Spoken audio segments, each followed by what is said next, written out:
অত্যন্ত ভারাক্রান্ত হৃদয় নিয়ে আজকে গণমাধ্যমের সামনে দাঁড়িয়েছি। সত্যিকার অর্থে বাংলাদেশের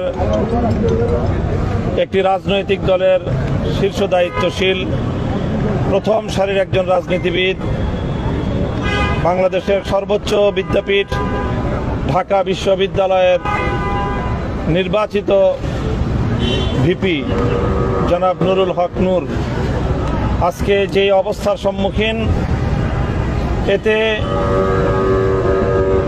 বাংলাদেশের বর্তমান পরিস্থিতি কতটা উদ্বেগজনক আর একটি চাক্ষুষ প্রমাণ। আমি ভিপি নূরের যেই পরিস্থিতি দেখেছি, এটি আসলে ভাষায় ব্যক্ত করা সম্ভব নয়। তার ডান চোখ যেভাবে ইনজুরির শিকার হয়েছে এবং মাথায় যে আঘাতের চিহ্ন দেখলাম এবং নাকে তো দেখা যায় না, ওখানে সম্পূর্ণ ব্যান্ডেজ করা, এক ভীতিকর ভয়াবহ অবস্থা এক কথায় বলতে গেলে। অর্থাৎ দেখলেই বোঝা যাচ্ছে যে শরীরের সবচেয়ে সেন্সিটিভ জায়গা মাথা, চোখ, নাক, এখানে এলোপাতাড়িভাবে যেইভাবে উপর্যুপরি হামলা করা হয়েছে, এটাকে সম্পূর্ণ পরিকল্পিতভাবে হত্যার ষড়যন্ত্র ছাড়া আর কোনোভাবে অভিহিত করা সম্ভব নয়। নুরুল হক নূর সাহেবকে যেভাবে আঘাত করা হয়েছে এবং তার দলীয় নেতাকর্মীদেরকে, এমনকি তাদের দলীয় কার্যালয়ে ঢুকে আইন শৃঙ্খলা রক্ষাকারী বাহিনীর সদস্যরা এইভাবে তাদের উপর চড়াও হয়েছে। বাংলাদেশে এখন রাজনীতিবিদ হিসেবে আমরাও আমাদের জীবনকে নিয়ে আমরা আজকে শঙ্কিত, আমাদের নিরাপত্তা নিয়ে আমরা আজকে শঙ্কিত। আমরা অত্যন্ত উদ্বেগ এবং উৎকণ্ঠার সাথে যে কথাটি ব্যক্ত করতে চাচ্ছি সেটা হলো এই, আজকে এই 29শে আগস্টের এই হামলা, এটা আমাদেরকে মনে করিয়ে দিচ্ছে যে 2024-এর 5ই আগস্ট পূর্ববর্তী পুলিশের চরিত্র কোনো পরিবর্তন ঘটেনি। তার চেয়ে ভয়ঙ্কর বিষয় হলো এই যে এই হামলা যজ্ঞের সঙ্গে সরাসরি বাংলাদেশের মানুষের আস্থার সর্বশেষ যে জায়গাটুকু ছিল, সেই সেনাবাহিনীকেও কলঙ্কিত করে দেওয়া হলো।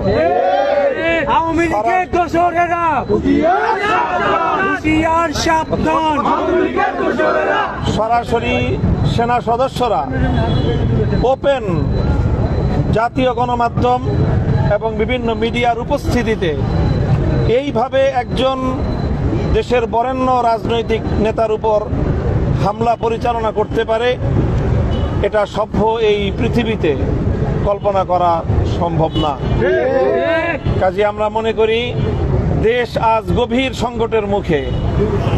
পরাজিত শক্তি তারা যে কোনো উপায়ে জুলাই বিপ্লবীদের কাছ থেকে প্রতিশোধ গ্রহণ করার জন্য তারা মারমুখী হয়ে উঠেছে। কাজেই এই পরিস্থিতিতে আমি বলতে চাই, বাংলাদেশের দেশপ্রেমিক রাজনৈতিক সকল পক্ষ, দেশের আপামর জনসাধারণ, সারা দেশের সকল ছাত্র জনতা, আজকে এই পরিস্থিতিতে শুধু এক ভিপি নুরুল হক নূরের উপর হামলা হয়েছে, এটি আসলে তাদের একটি টেস্ট কেস। তারা যদি আজকে নুরুল হক নূরের উপর এভাবে হামলা চালিয়ে এবং তার দলীয় সেক্রেটারি জেনারেল জনাব রাশেদ খান এবং অন্যান্য তাদের দলীয় প্রায় অর্ধ শতাধিক নেতাকর্মীদেরকে এইভাবে বর্বরোচিত হামলায় ক্ষতবিক্ষত করে দিয়ে, তাদেরকে হাসপাতালের শয্যাশায়ী করে দিয়ে যদি এই হামলাকারীরা পার পেয়ে যায়, তাহলে জুলাই বিপ্লবের অংশীজন কেউ নিরাপদ থাকবে না। কাজে আজকে আমাদেরকে সিদ্ধান্ত নিতে হবে যে জুলাই বিপ্লব সফল হবে না ব্যর্থ হবে। আমরা, আমাদের ভাইয়েরা সহস্রাধিক তাজা প্রাণ রক্তের বিনিময়ে যেই ফ্যাসিবাদকে বাংলার মাটি থেকে উৎখাত করেছে, তারা আবার এভাবে 1 বছর অতিক্রান্ত হতে না হতেই আবার সে আগস্টে তারা আমাদের নেতৃবৃন্দকে রক্তাক্ত করে পাল্টা চ্যালেঞ্জ ছুড়ে দিয়েছে। রক্তের বন্যায় ভেসে যাবে অন্যায়। আশঙ্কাজনক। কাজেই আমরা ডাক্তারদের সাথে কথা বলেছি, নুরুল হক নূরের অবস্থা সংকটাপন্ন, আরও কয়েকদিন লাগবে হয়তো, তারপরে পরিপূর্ণ অবস্থা অনুমান করা যাবে যে ক্ষত এবং আঘাতের চিহ্নটা কতটা গভীর, মস্তিষ্কের ক্ষতটা কতটা গভীর এবং তার চোখের কি অবস্থা। তো এইভাবে এই বাংলাদেশের এই নৃশংস এবং এই রকম পরিকল্পিত যৌথ বাহিনীর হামলায় শিকার হয়ে আজকে আমরা জুলাই বিপ্লবের অংশীজন সকলকে বলবো যে আমাদের আর হাতে সময় নেই। এই মুহূর্তে ঐক্যবদ্ধভাবে এই ষড়যন্ত্রকারীদেরকে, ফ্যাসিবাদ এবং তার দোসরদেরকে যদি আমরা মোকাবেলা করতে না পারি, তাহলে বাংলাদেশে দেশপ্রেমিক জনতা থাকতে পারবে না।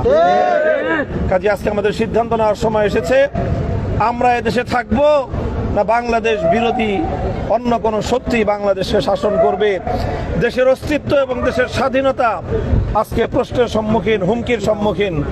কাজে এই পরিস্থিতি থেকে যদি আমরা ঐক্যবদ্ধভাবে ইনশাল্লাহ আবার যদি আমরা মোকাবেলা করতে নামি, ইনশাল্লাহ ফ্যাসিবাদী স্বৈরাচারী শেখ হাসিনা যেভাবে দেশ ছেড়ে পালিয়ে যেতে বাধ্য হয়েছে, তার দোসরদেরও মুখোশ উন্মোচিত হবে এবং তারাও ইনশাল্লাহ জনতার এই ঐক্যবদ্ধ প্রতিরোধের মুখে তারাও পরাস্ত হবে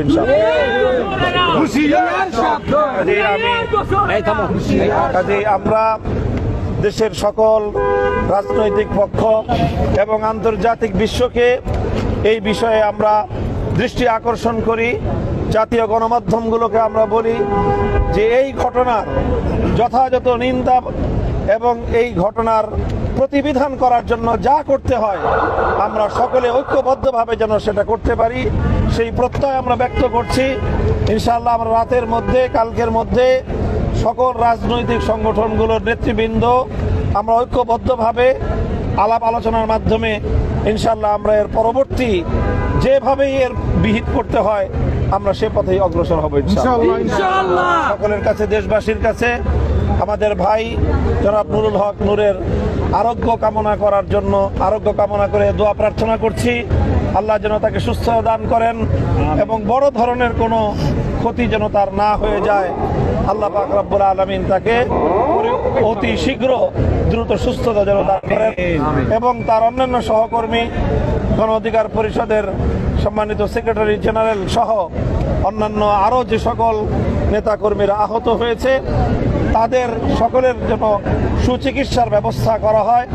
আর ফ্যাসিবাদী আওয়ামী লীগ এবং তার দোসর জাতীয় পার্টিকে বাংলাদেশের রাজনীতিতে পুনর্বাসন করবার যারা দুঃস্বপ্ন দেখছে তাদেরকে আমরা পরিষ্কার বার্তা দিয়ে দিতে চাই, জুলাই বিপ্লবীরা বেঁচে থাকতে বাংলাদেশে আওয়ামী লীগও রাজনীতি করতে পারবে না এবং জাতীয় পার্টিরও বাংলাদেশে